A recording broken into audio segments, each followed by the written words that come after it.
Welcome everybody to another exciting episode of HomeKit Insider. You've got me, your host as always, Andrew O'Hara. Joining me this week, pretty excited. We've talked for a little while now, but this is Akshita from Ome. She is the co-founder and CEO. Why don't you tell us a little bit about Ome? We've talked about it on the podcast before, but give us a headline before we get into the news, and we'll circle back to smart kitchen tech. Yeah, well, Andrew, thank you so much for having me. I love the podcast and all the news that you dive into, so it's a pleasure to be here. At Ome, we build smart technology for a safer home, starting with your most used cooking appliance, which is your stove. We've built the only retrofit smart knob that can transform any gas or electric cooktop or range into a smart appliance by just replacing the knob. Our knob works like a regular knob, but it has a lot of custom technology built in that allows us to automatically turn off the burner if you leave it on by accident, remotely control it, set cooking timers, and even talk to it through voice. Yeah, I love it. It's really cool, but we'll come back to it because we can just keep going on that for the whole podcast. But we have to cover the news first. So again, thank you for joining. Let's go into the news. Starting with Home Assistant. This is mostly just a formality at this point, but if you are a Home Assistant user, congratulations. It is now officially Matter certified. So it's officially a Matter certified controller. Great. It's been working in Matter for a while, so it isn't anything crazy, but it's nice to have it done. Moving into the Apple stuff, because there has been an insane amount of stuff in flux. It's hard to keep track, especially doing a weekly podcast. But starting with Apple looks like to be forcing everyone to the new home architecture. This was introduced, I think, a year or so ago, maybe iOS 17, but basically a new home architecture and would speed things up and was generally beneficial. But you had to make sure all of your devices were upgraded, and then you had to literally migrate to this new architecture. Now, code found in iOS 18 kind of shows that Apple is saying your old home architecture is no longer being supported. You have to migrate to the newer one, which could be because some of these new things coming out that we're going to talk about. So it seems like it makes sense. Does this seem like it's like, is this too burdensome for people, or is this thing that mostly shouldn't be a problem for most?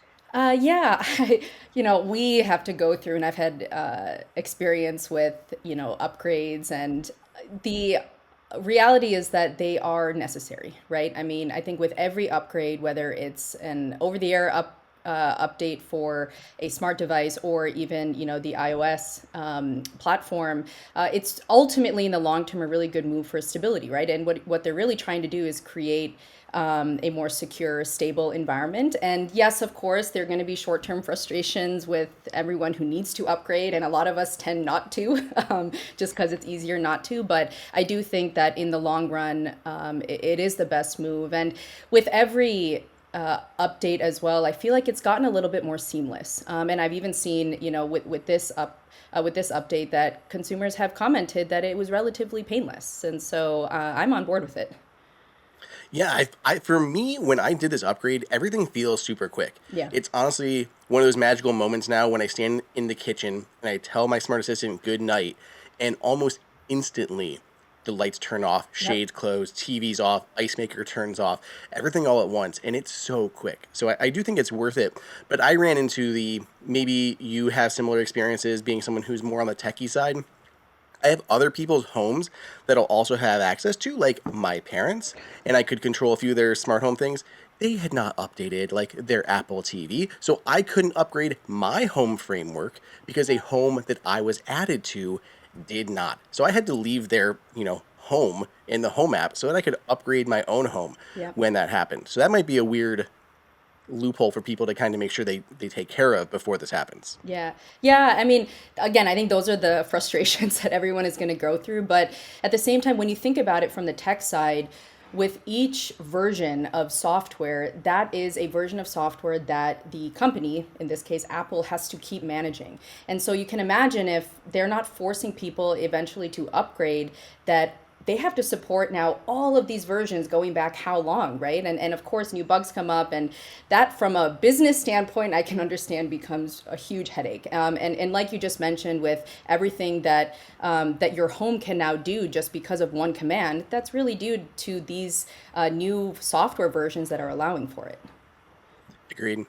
Well, so that is, I would say, a good thing, if painful for a few.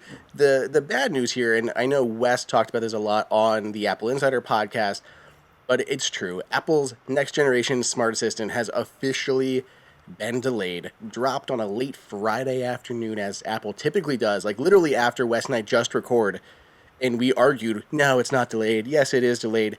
Apple just slips it in there, kind of like a la air power cancellation. Throws out late on a Friday afternoon, and it's true. So they say coming year, which I don't even know. Would do you think that means like this year, like 2025, or do you think they're punting into next year for this? I think they're leaving it vague on purpose to give themselves time to make sure. I mean, and again, at the end of the day, if you look at it from the technical side, it seems like all of their internal home testing programs that they're running seem to suggest that they're making improvements and they're really trying to make sure that this is seamless. And so, I of course with you would hope that it's this year, but I think that's intentionally vague.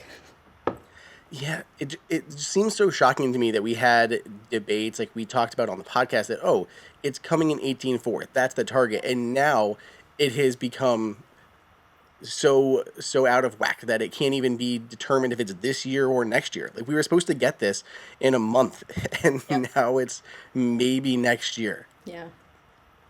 It's tough. But I think what is even more difficult to kind of discern now is what is going to happen with their smart home hub. And we do have a little bit of an answer, or a possible, key to an answer. It is being delayed. It is now post WWDC, according to Ming Chi Kuo. And Kuo says the reason is to continue with like the design consistency with iOS 19, which is supposed to have like a visual overhaul, so that way everything would look seamless between the smart home hub and iOS 19, tvOS 19, all that stuff. But I also think maybe that gives some time to figure out some of the smart assistant stuff going on, because I don't know how you launch this without a very capable version of its assistant. Well, and I would hope and I would guess that that is a big reason for the delays too, right? I think this kind of dedicated home hub that can streamline automation and HomeKit control is awesome. And I mean, if you look at the smart home ecosystem in general, there's one too many devices, one too many apps, nothing talks to each other, nothing works with each other. And so I think this is a really big step towards streamlining all of that. And it seems like whether we as consumers are frustrated with it or not, that Apple's taking its time to really get it right. And I can appreciate that side of it, but of course, as as an eager consumer who has HomeKit and all of these devices that integrate with it, that you kind of want to be able to use all of that functionality sooner than later. Yeah, agreed. And I want to know, this gets into what we're going to talk about later. I want to know, based on just the available information, how we could see Ome integrate into that, how you could see Yeah. your stove showing into that with app intents, with voice assistant control or widgets, any of those things. Yeah, So we'll come back. absolutely.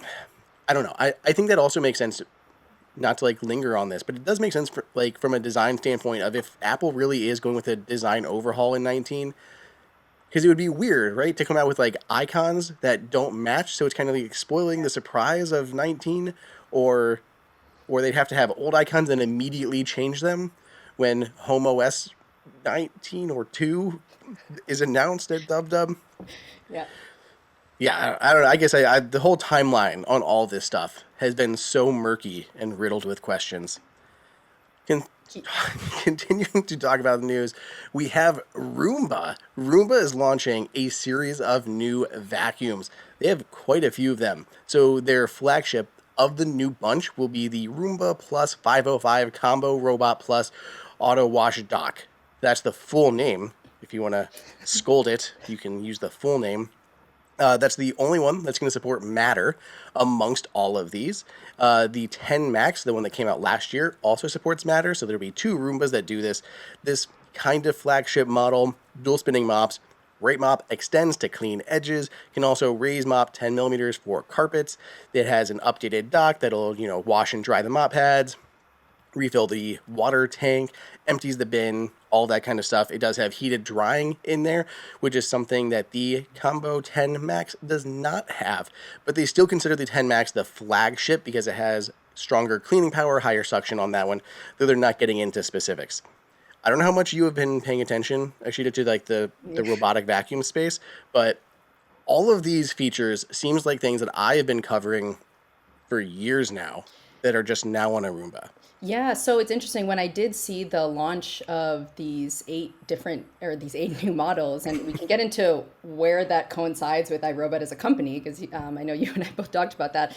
I have had a Robovac for quite some time, and it's had all of these features. And so it kind of, I mean, it's great that these models are that have all of this functionality, but it kind of feels like they're playing a little bit of catch up. With what's already out there. And, it's interesting to see these incremental improvements rather than a completely new flagship product. And the reason I say that is to what I said when I started is it seems like our robot is on shaky ground, right? So Amazon dropped the deal to acquire them, I think like over a little bit over a year ago because of some EU regulatory concerns, and they are kind of doubting their ability to continue. Their stock tanked, and it, from what I understand, this launch of this new line, they hope that these new products can boost their revenue, can improve their margins. But I think they're also uncertain that because of consumer demand of competition, right? To what we just talked about, that there are a lot of other, you know, automatic vacuums, whatever you call them, a lot of other Roomba models that exist. And then, of course, you have all of the policy changes around tariffs, right, which are making, just building product and manufacturing product, which I can also relate to, very, very expensive. And so I think there's a whole host of problems I think iRobot is trying to navigate right now, and hopefully for them that this new launch helps them to find a better path forward. I mean, they're fixing a few of the big things. Like, I do think they're bringing in, like, heated drying has been around for a couple years. Yeah. Roborock has had the arms that stick out to clean edges for a couple years. They seem like they were so far behind for the company that literally invented these devices. Yep. And still, just this week, my grandma is using the word Roomba like we use the word Kleenex. Yeah. Like, she wants to get a robotic vacuum, and she's like, which Roomba should I get? She doesn't mean Roomba. She just means robotic vacuum Anyone. cleaner. Yeah. Yeah. Exactly. So like they have that brand recognition, and yet their bots were so far behind with features. I don't Yeah. know. Maybe they just rested too much on their We've core strength, but I haven't used them in years. I don't even know. They claimed they were the best, but I hadn't used them in and such a long time. this is an interesting sequence of events because we've seen this multiple times in the tech industry, right? Where you have a first to market player. The Nest thermostat was one, right? We had never had a smart thermostat before. And then you see, okay, they're the first to market, awesome, they've got that competitive edge. But then you know that you're going to have competition, right? You know that people are going to come out with something similar. And the downside of that first to market advantage is that you have to stay ahead of the curve. And so, for example, with Nest and the acquisition by Google, they rested a little bit, and then you had Simply Safe, Ring, like all of these other home security devices just come in, and they kind of passed them, right? And then they had to play catch up, and so it seems like a little bit of the same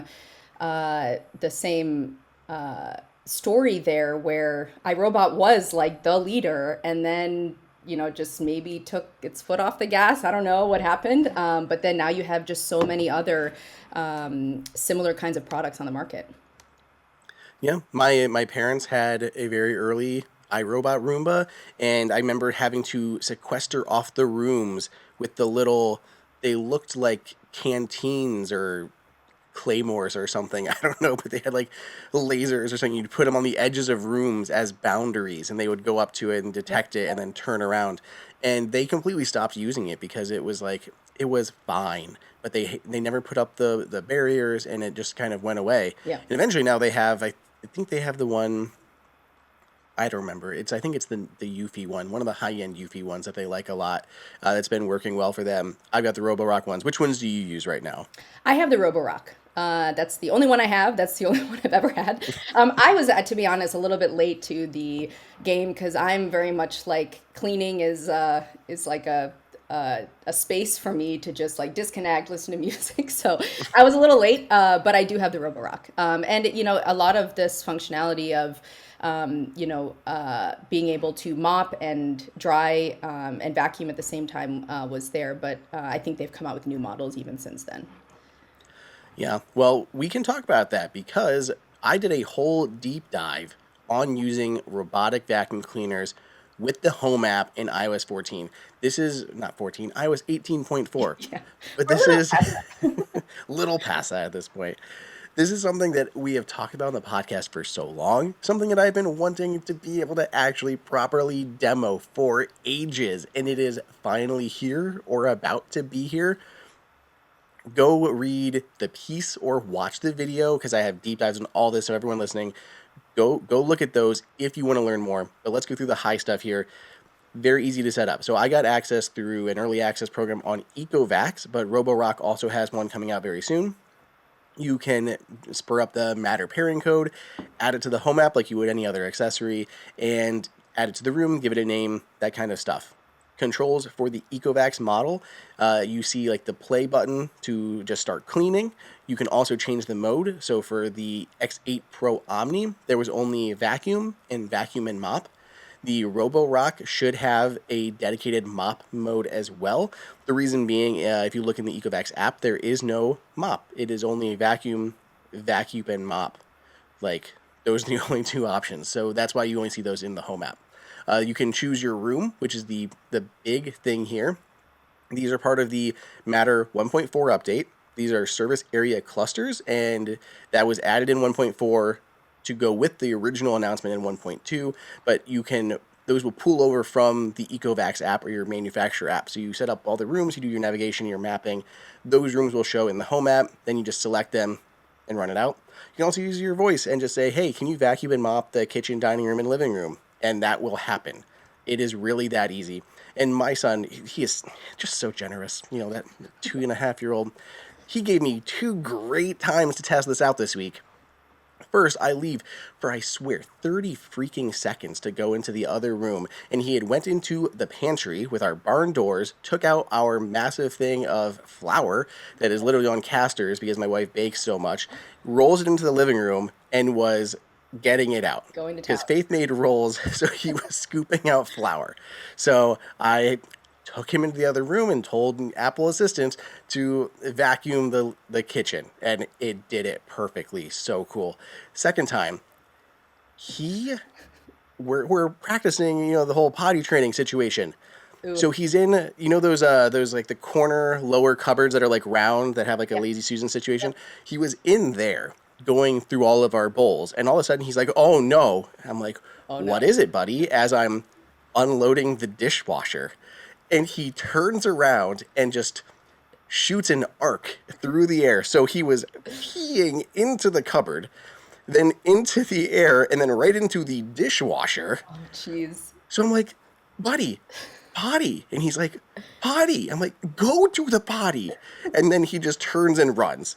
So he went to the right place. So as I am trying to clean him up, I like closed the dishwasher and immediately like I got the liquid off the floor and I'm like, can you vacuum and mop the kitchen?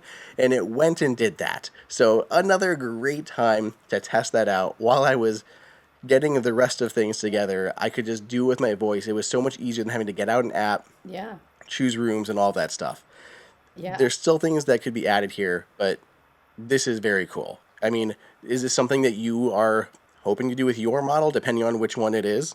Oh, yeah. I mean, I don't have kids yet, but I can certainly, empathize with the convenience and the efficiency, right? That just being able to speak and have everything just integrated where you don't then have to, worry about taking out an app or, fiddling with Yeah. things when you have, as a parent, a million and one other things to do. So, yeah, I'm sure we'll need that at some point. I mean, I can think my dog is now 11 years old, but when she was like 6 months, I could have used that many, many times over. So I can definitely understand. Even the pet hair, I just Oh, can yeah. walk down the hallway and be like, Yep. whoa, there's tumbleweeds. Can you vacuum the hallway? And Yep. it goes and does it. Yep. Done. Absolutely. Easy. Yeah, I'm so excited for this. The really cool news here is for anyone who is beta testing 18.4, Ecovacs has told me that their update comes out for the Pro X8 Pro Omni on March 20th. So Right around the corner. just a few days. And a Matter update will be available for anyone who is testing 18.4. Roborock is continuing to do theirs. I know their new flagships like the Ceros 10 and 10R will support Matter probably first, but they've been talking about this Matter certification all the way back to like the S7 series. So I'm guessing there's going to be quite a few Roborocks that eventually gain that certification, which would be just great. Agreed. They also have I like the automations because you can set it up you could do some of this in like the manufacturer apps, but it's just nicer to have it in the home app with like one automation. My like leaving automation when the last person leaves the house, like turning off the lights and stuff, Yep. also now vacuums. Amazing. So handy. Yeah, I Love mean, it. I think uh, the whether it's nighttime, morning, you leave the house, any of those are like key events throughout the day, right? Where things can get done while you're sleeping or while you're not there, and so I think those are huge for everything to be, talking to each other and to know proactively what's happening in the house. And I think ultimately with Matter coming in and making sure that all of these devices can talk to each other, I think the smart home is moving in a direction of your home being proactive for you, of knowing things that need to be done before you have to say them, which I think is awesome. Absolutely. Can't believe it's taken us this long. And this is really the first thing that's come by way of Matter to the home app. Yeah. Like we've had like it's added kind of accessories, but really this is the first like new product category that's been actually added to Apple Home. So this is huge. I'm very excited about it, if everyone can't tell. Last piece of news that I am not excited for, not excited. Chris Welch over at The Verge, who knows everything Sonos, has seemingly confirmed that their streaming box has been canceled. It's been canceled. Sad. Very sad. I don't know what you use to stream. If you're one of those people who use like their TV interface, which I hope not. No. No, so okay, so let me clarify. Okay, there There's we go. a TV that uses its interface, and then I also I have three. I use the TV interface. I have an Apple TV, and I have a Fire TV. How do you go between them and It's very keep annoying, it and straight? I need to I need to at some point consolidate to one. But I'm kind of all over the place. I haven't quite figured out which one makes the most sense for me. Okay, there should still be a new Apple TV this year. So here's what you do: you continue using the TV interface for some reason, and then you get rid of that Fire Stick, and you put your old Apple TV there, and you pick up the new Apple TV and put it on your main television. And then That should be your plan. got it. Yes. Well, I was very excited about this. I was so gung ho for this because it was supposed to offer some things that were a little bit different. It was going to basically act as an HDMI switch at the same time as a whole streaming box.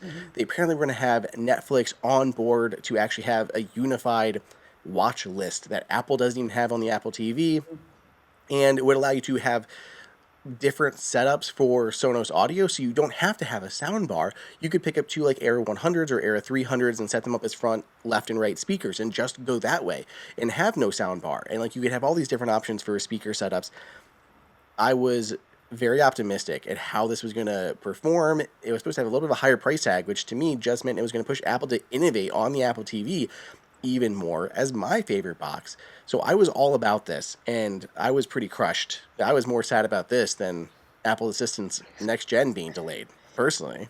Yeah, I mean, I think it would have been an interesting alternative, right, to Apple TV, to the Fire Stick, especially if it had, like you said, these integrated deeper controls with, your speakers. And I see that in a sense that it raises questions around whether Sonos has big hardware ambitions to begin with, right? And I think because, it's one thing, I think, to create an app or to create, just a streaming service that can be, broadcasted on an existing box. But I mean, when you're talking about a whole other piece of hardware that has, you know, supply chain, manufacturing, and then also integrated software and firmware, it's a huge effort. And I was excited that there would be finally another company that was coming out with one, and seemingly with more functionality. But maybe that's not the direction they want to go. They did, replace CEOs after the whole Yeah. app debacle and everything. And you'll probably have a little bit of insight into this as a CEO of a hardware company. But like, I don't even know where specifically Sonos goes from Yeah. here without exploring new hardware. Something You new. already have a lot of speakers. You have a smaller one, you have a bigger one, you have a Yeah. small and big sub, you have small, medium, large sound bars, you have a tiny portable speaker and a big portable speaker. What do Where to you go? where Yeah. I mean, just iterate on those and make slightly better sounding new ones of those each time. That feels like in a rut. And I know that they have to, keep doing something, keep innovating, because that's what I always loved about them. I mean, they came into headphone space, and I love their headphones so much. And they did a lot of little details that felt very Apple to me. And I know they have to earn that trust back after the whole app situation. But, and I know hardware is hard, but I just feel like the this really would have helped cement them into that content space and tie all their stuff together.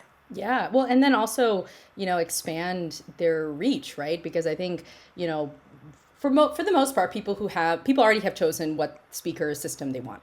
And so this would have given them an alternative for consumers who maybe don't have Sonos speakers, to kind of get on their platform. And so it is a good question of where do you go from here, and not just incremental change again with some new speaker. It's yeah, we'll have to see where they go. And I mean, as you mentioned, I get the app issues. They had a huge debacle with their app being super faulty, and it seems like they made progress to fix that, and they've made changes internally. But it's all of these things take time, and all of these things have business and financial consequences too. So. Yeah, absolutely. Okay, well, we got to talk about the smart kitchen. Let's take a break really quick. I'm going to run through our two ad sponsors for this episode, starting off with I love when this happens when you have an ad that you always connect with so well. And I've been checking on my trees every time I go out and see the chickens. It is time for fast growing trees. It is time for everyone to start planting their stuff. We're going into spring. Fast Growing Trees is the biggest online nursery in the US with thousands of different plants and over 2 million happy customers. They have all the plants your yard needs, like fruit trees, privacy trees, flowering trees, shrubs, and so much more. Whatever plants you're interested in, Fast Growing Trees has you covered. Find the perfect fit for your climate and space. You really do put where you live, and it can tell you exactly what makes sense for your area, which I love. I have 4 trees from Fast Growing Trees out in the backyard. I also got one from my local nursery, which is the smallest for some reason of all the trees that I have planted. But I have 2 cherry trees, one regular apple tree, and one that is a 5-in-1 apple tree, which is one that they made. They grafted on different branches from other apple trees onto one main apple tree. So it's got Fuji, Granny Smith, Gala, Pink Lady on one tree, which I think is amazingly cool. So they're all getting their little buds on them right now, and I planted a lot late last year sometime. So I know I didn't get any fruit last year, so this year I'm going to get fruit. I'm going to get fruit this year on these trees, and I'm so excited for it. And toddler, they eat so many things. I can throw vegetables and fruit at him for him to continue to eat. So I'm beyond excited about these trees. They were so easy to get. They came in perfect condition. They have thrived here in our backyard. So I'm already looking to see what else I can buy from them.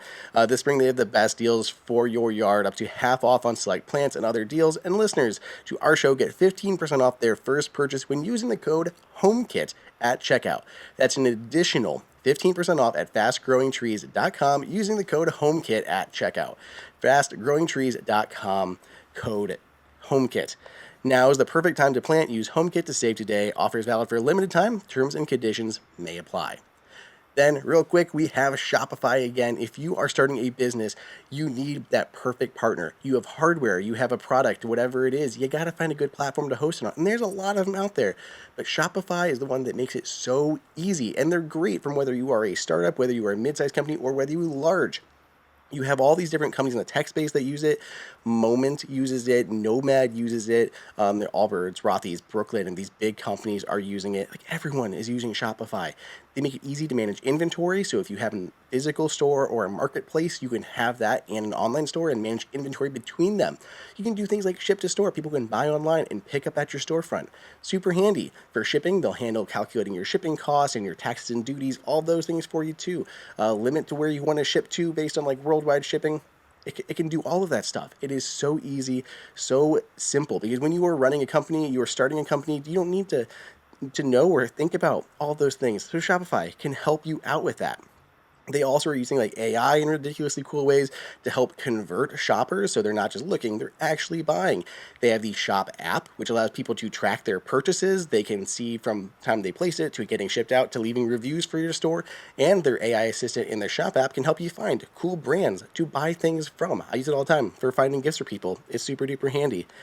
There's lots to love about it. The checkout process, streamlined. Apple Pay, Google Pay, Shop Pay, easy. Like I buy from a website that uses Shop Pay or Shopify. I just see it. I'm like, oh, I trust this. Use Apple Pay, check out in 2 seconds, kick it over the Shop app and track it. I love it. So upgrade your business and get the same checkout as all of those brands that I have talked about and many, many more. Sign up for your $1 per month trial period at shopify.com/HomeKit, all lowercase. Go to shopify.com/HomeKit to upgrade your selling today. Shopify.com/HomeKit. We use Shopify and huge fan. Love it. See, look how perfect that was. Sorry, I was reading the script, so if you were trying to interject for Oh people no. watching, and she's probably over there like, I use it, I love it, and I probably didn't even notice it. No, But I figured I would just throw that tidbit in at the end. I love it. 12 South also uses it. We had them on the podcast, and I found it afterward. They're like, oh, yeah, we use Shopify. I'm like, I, I see it all the time. All the time. It's so crazy. Okay, let's talk about Ome. Tell me a little bit about the actual product itself. Yeah. Talk about how the company came to be, all of that, and then got some more questions. Yeah, so how the company came to be was a bit of an accident. So I actually went to school for neuroscience. I thought I was going to go to med school. And then I took a few gap years. And in that time, my mom accidentally left the stove on one too many times and started a kitchen fire. And believe it or not, the number one cause of house fires is people doing exactly that, unattended, distracted cooking. So, you forget that something's on the stove, you accidentally turn a knob on, your pet accidentally turns a knob on, and that's a leading cause of house fires, over $1 billion in property damage every year. When this happened, I think I just wanted to do anything but go to med school. So I was like, oh, I really want to find a solution for my parents. My parents are getting older. I'd never really talked to them about safety at home as they're aging at home. And as you probably know, Andrew, I mean, aging in place, assistive technologies are becoming a huge priority when it comes to smart devices and home modifications. And so I looked at what was available, and I didn't find anything in the kitchen space that really solve for the need that I had in the most intuitive and affordable way. And so what I thought was, if we have retrofit devices pretty much everywhere else in the house, doorbells, door locks, thermostats, what if we could create a retrofit device that could work with your existing stovetop or range, especially because your appliances last a really long time. And that could give you that peace of mind and that automation and those safety features without needing to buy a new appliance. And so that's how the company started. A lot of trials and tribulations, ups and downs since that time. But what we've ended up with is, this smart knob that basically has two components. So we have the knob bottom that attaches to your shaft. So what you do is you pull your knob off, you put our knob on, you tighten it down onto the shaft, and this has a motor in it. So we have a custom motor built specifically for this application that can automatically turn the burner off if you leave it on for too long, or it can adjust the temperature without you having to physically do it yourself. Our knob top is what has all the electronics. So we have a board, we connect to Wi-Fi, and then this connects to your app. So you can remotely monitor your stove from anywhere. We have that automatic shut off that's set on time, and you can adjust that based on your cooking activity. And then, you can set cooking timers. You can control it through voice, really with the ultimate goal of bringing true intelligence to the kitchen to prevent a very, very serious outstanding safety issue in the home that hasn't really been addressed in a way that is adoptable by the mass market. And so, I mean, especially now, timing wise, not only aging in place and older adults and the implications of cooking hazards for them, but recently in the last, I think, like 6 or 8 months, two of the largest appliance manufacturers have recalled over 1.5 million ranges because of accidental knob turn on. And so the regulations are updating to ensure that products like this and solutions like ours are a standard in stoves so that we no longer have this as a problem. Yeah, very cool. And especially the upgrades you made from the original model to the new one, massive difference. The original one was very big, and like for ours, it had like the knobs in the back. It stuck Yeah. out so much. Yeah. The new ones are barely larger than I feel like your typical stove knob. Yeah. So It's, that was such a good jump. I mean, as you can imagine, a product like this never existed, and so and you've seen with first generations of most smart devices, they're typically your way of testing, right? Does this thing actually work? Does it function the way it needs to? You can engineer forever and never get a product to market. And for us, the Gen 1 Smart Knob was really a way to prove that this thing works. And then we knew, just as you said, that compatibility, size, aesthetics, all of those were hindering our ability to really scale. And so we took about 1.5 years to redesign and rebuild with custom components so that we could really get the form factor we wanted, and then came out with the Gen 2 Smart Knob in the fall. That is, yeah, much smaller, easier to install, looks a lot better, and there's still more that we can do. So, it all takes time, but we're excited to be where we are today. It reminded me so much of August I because like was the that's first fascinating. August Yeah. was massive, and Yeah. and it literally worked the same way. You just took Yeah. off the inside part. There's a little shaft that came out. Yep. You put the August on there, and it had a motor that twisted. And now we've got this. First one was a bit bigger, but you just replaced the inside part and it turns. Now we have a smaller, much more sleeker form factor. Exactly. That, yeah, I love it. Exactly. And especially I love cooking on gas ranges. Of course, I have an electric stove and I hate it.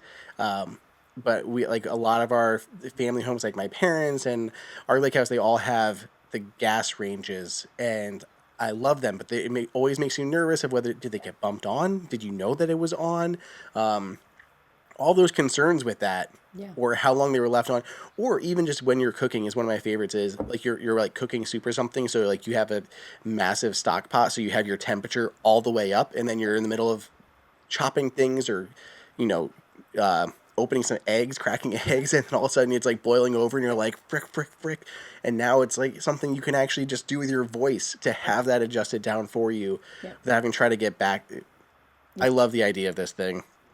Unfortunately, when I know people, when I talked about it before on here, my stove wasn't compatible. So how are you? What's your plan kind of going forward with that? Because so mine, the problem was there's like two bumps. Like at the beginning, it's like a bump when it turns on, and then at the end, when you get to the max, there's a bump there as well. So there's like two bumps, and I guess that is what was stopping it. Yeah. How are you going to continue to expand that kind of compatibility to more devices like that? Yeah, so those bumps are detents, right? Those little notches that our motor just can't get through. It's not designed right now to do that.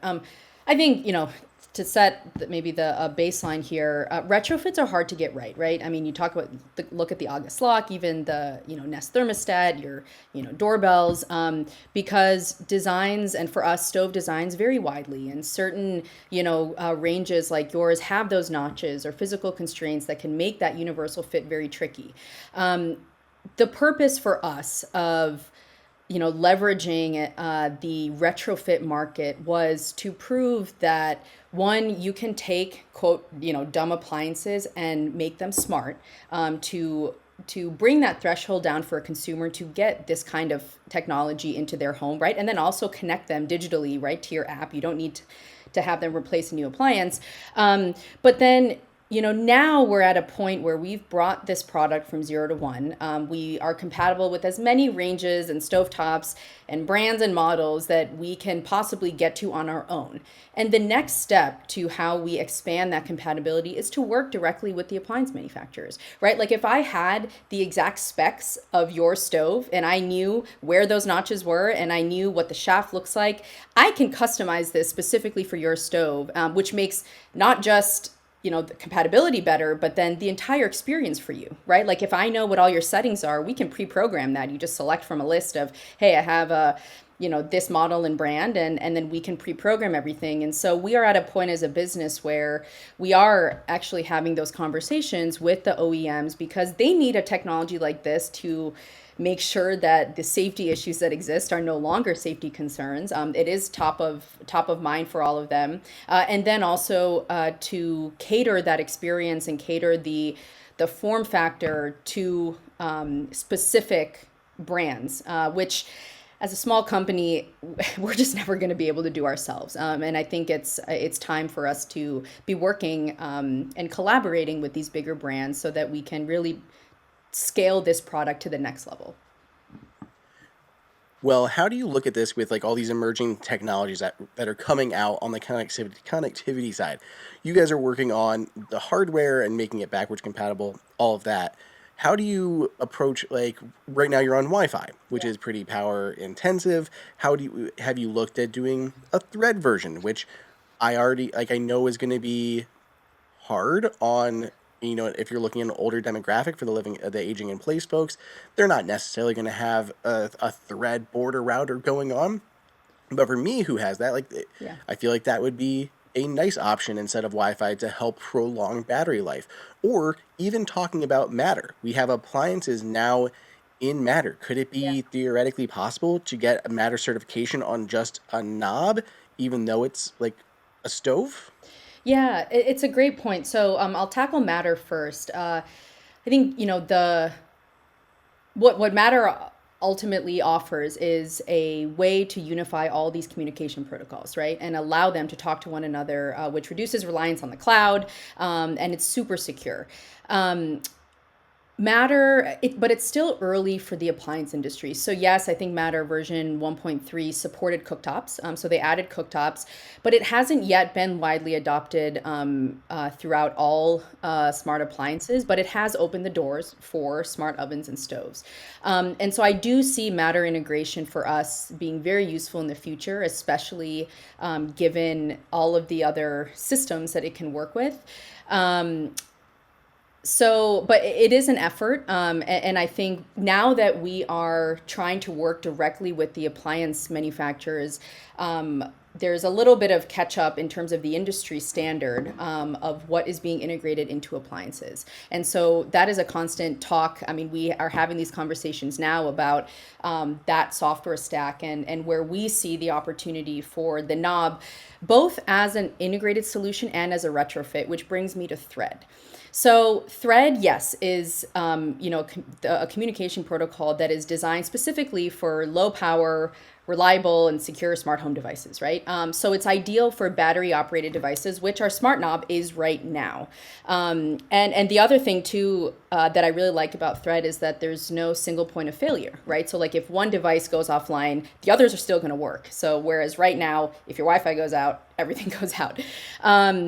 The challenge, though, is most smart appliances still rely on Wi-Fi right now. And so as a retrofit, I think Thread, even though it is a big effort, could be really useful for us. But when we look at the integrated long-term solution, which ultimately we want to get to, right? Because at some point, everyone's going to change out their appliance in the next 20 years. And so we want to make sure that this technology gets built in. But then appliances are usually have a constant power source, right? They're always plugged in. So then at that point, Thread doesn't have as much of a benefit because the low power necessity for a hardwired device isn't really there. So there's always pros and cons with upgrading your software systems. And for us, what I'm really trying to make sure is that whoever we work with next, that we're aligned with where the technology needs to go and how that and what that implicates for our software stack, because we have built our entire software ecosystem from the ground up, our firmware system. And so if we make changes, we really want to make sure we're doing it for the benefit of our future customers and where we're going next. So That's a lot. sorry, I should have let you. No, it's all a good thing, and It makes me very optimistic because I love the technology on this and I like that it is a retrofit solution. But of course, it gives me pause like, okay, similar to the coin, if anyone remembers the coin or Stratos, like those Yeah. smart credit cards, Yeah. where they came out like, oh, we're going to make your cards smart and all that stuff. And they did it as it was in the middle of the process of everyone switching to the chips and Yeah. contactless. Yeah. And eventually those all just disappeared because there was no point in them. Right. So, yeah, with like the technology like this, great. It's going to help us retrofit all those stoves. But eventually, you do have to replace it. Right. And then, if there's no more, if everyone already has a smart stove, then what is the point of a product like this? So going that built-in route completely makes sense. But I also hope that it's still able to work across, doesn't get too into one brand, Yeah. I guess. Like I have to specifically have a Bosch or a KitchenMaid stove or something to experience this because we had other products like that get bought up by grill companies. Like there's so many cool smart Yeah. thermostats, Yeah. and then True. I can't remember the iDevices. They sold off theirs to it Me. was the iDevices iGrill, I which grow, yeah, then to Weber, I think. yeah, they sold to Weber, which has nice, great integrations now with that. I think you can still buy and use it with other ones. Yeah. But I do hope that something like this sticks around and regains or retains that compatibility with multiple, options that are out there. And I would love to see this being like an easy way to start adding stoves into Apple Home, the Yeah. Room Matter. Like you said, it is very early. No one's really. So are you guys are you guys a CSA member organization or have you looked into it at all? We're not a part of the organization, but yeah, I am. I personally am looking at it, especially because we're already on the technical committee for UL for some of the regulatory standards that exist for the appliances themselves from a hardware perspective, and so now it is interesting, and I would like to be a part of the conversation for the broader context of what this means for the smart home, because at the end of the day, all of these appliances will have to integrate in some way digitally, right, for consumers to make the most of their appliance experience. And so, not a member yet, but maybe soon. Nice. So tell me on the specifically like the Apple side of things, what are you guys doing with Apple Assistant? Is that one of the voice assistants that you guys directly support? Do you have this is kind of still coming, but do you guys have integrations into shortcuts, app intents with the voice assistant, kind of deep reaching ties into the app? What about like widgets for standby mode? Can I have put my iPhone into a MagSafe charger in the kitchen? Have a timer on the left and my stovetop on the right, and quick easy support like that. What kind of things do you guys support, and how do you envision that could work with Apple's Yeah. rumored smart display hub thing? So that all sounds amazing, and I would love to do it all yesterday. Right now, we are not we don't work with HomeKit. I mean, you need like specific chips, and you need like a specific software set to be able to work in that ecosystem. For us, just getting the product to market, and we do work with Alexa, and so you can have we know how to make voice control happen. The next step, as we look at Gen 3, and because there's a lot of architecture that has to change even on the electronic side to allow for these kind of integrations. I do think that as HomeKit gains more adoption, and as we look to expand our reach, that it is an important integration to have. But again, to what I said earlier, a lot of that really, for me, as I evaluate, the paths forward of, with the appliance manufacturers who we're going to work with, who are ultimately going to give us that scale, is what are they doing? And look, if it makes sense for us to integrate and to offer that compatibility to then move them forward, I'm all for it, right? Because I mean, the purpose of startups is to kind of change the status quo and to kind of move things forward, maybe a little bit faster than they would otherwise. But I do think that a lot of it for me is around what is going to make the most sense for us and our partners going forward. So I mean, there are plenty of functions like you just mentioned of your appliances working together and timers and everything that you can do just so seamlessly that can make your kitchen experience much less stressful and much more efficient. But it does have to be a part of a broader ecosystem. And so that's where we're trying to figure out, what makes the most sense. And like I kind of joked when I started, I would love to do it all, but it all takes time. It all takes, effort and not just releasing something that works. Does it provide the best experience for the end customer, especially depending on the functionality you have. True. So I know we're not in the Apple Home HomeKit space yet, but like something like Siri shortcuts doesn't Sure. require any of those things. Yeah. So I mean that's something you should be able to do because I see it with a lot of smart home products. Pawport, the little doggy doors, they have Oh, yeah. Amazon's Assistant, they have Google Home, and then they have Siri shortcuts to allow that integration. Sure. And by adding it into there, because what I could see that would be really to me to integrate shortcuts Yeah. is pretty easy. It's a fairly simple integration to tie those in. But then you can take shortcuts and tie them into smart home automations. So my leaving home scene could Yeah. True. run that shortcut that turns off my stove. Yep. That should be an easy thing. And I've pressed a lot of big companies on why they don't even Yeah. support shortcuts because I understand like a smart knob is not specifically, an Apple Home thing yet. They don't even have support for the appliances, even if you did. So that is far away. But adding Siri shortcut support should be a much it's talking to me. I said the word, I did it. I know every time I say some of these words, I have to like maybe quiet down a little bit.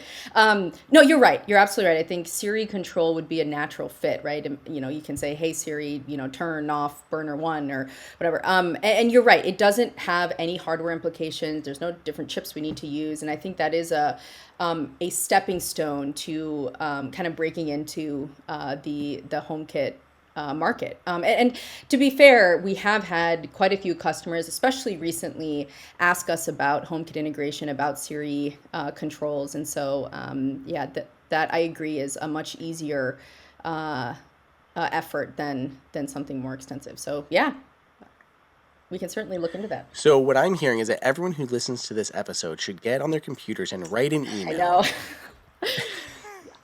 Okay, Yeah, what about widgets? Because widgets, again, they're not tied to any smart home platform, and I'm not yeah, talking about like an actual home one.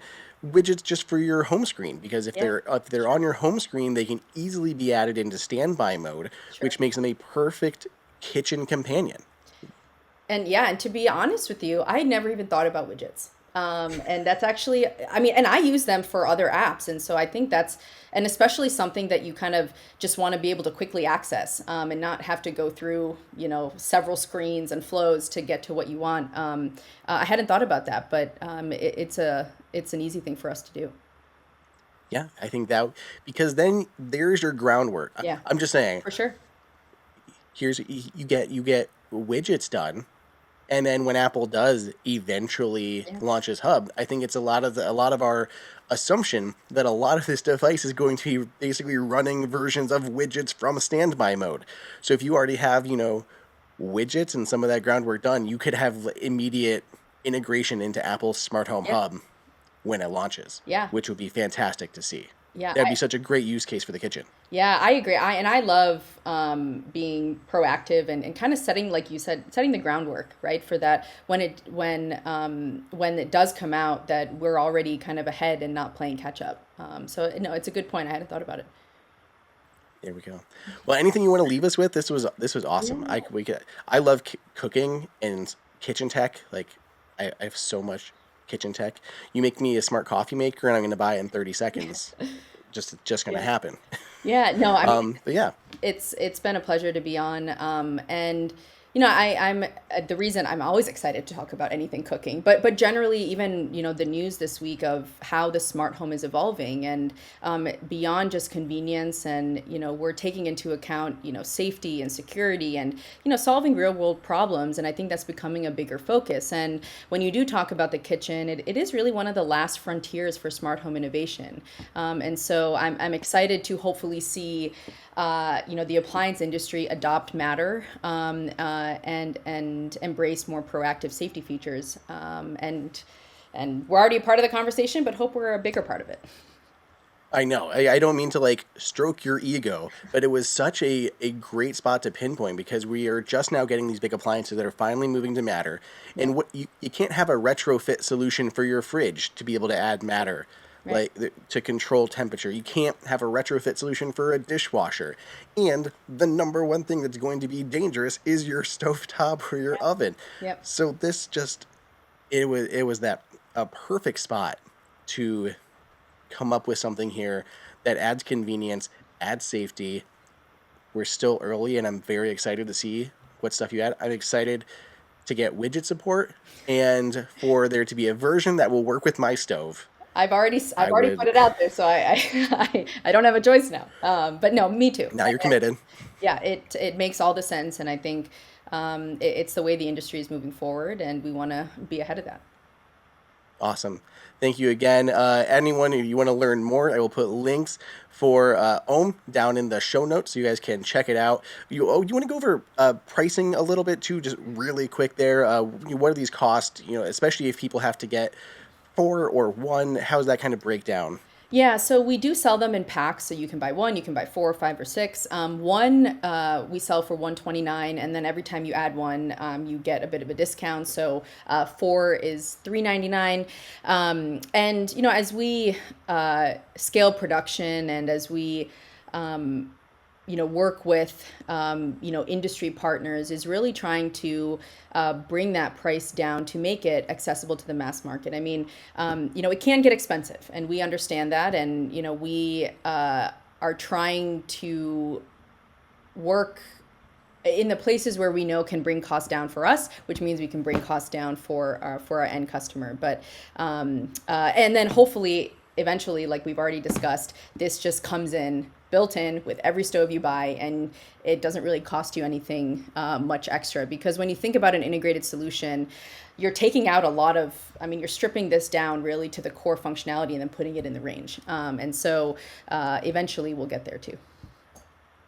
Yeah, honestly, I don't think the price is crazy. Like, it does get expensive when you're swapping out four Yeah. burners on something. But if you compare it to something like a door lock, which is a similar motor that is, opening, closing your throw, $100 to $150 for a simple retrofit door lock is Yeah. also not crazy. So I think for what it is, I don't think it's a bad price. It does get expensive, but for safety or convenience, some of these things it's hard to argue with. I'm happy doing like my one burner, like my main Yeah. burner, my front left one. That's my favorite One one. you use a lot. Yeah. Uh, Absolutely. yeah, exactly. So I think We that's all an have a easy way favorite to do burner. it. Everyone's got their favorite burner. Yeah. That's everyone does. Yeah. But awesome. Yes, I'll put that in the show notes. Akshita, thank you so much for joining. This has been great. Thank you for talking through the news and everything with me as well. You were very prepared, and I was very impressed. That was awesome. I loved it. Thank you, everybody, for listening. Go watch the video version of this. You can actually see the actual Ome itself. If you don't look at the website, you can go to youtube.com/HomeKit Insider. Otherwise, give us 5, 10, 100-star rating on your podcast player of choice. And we'll see you guys in the next episode.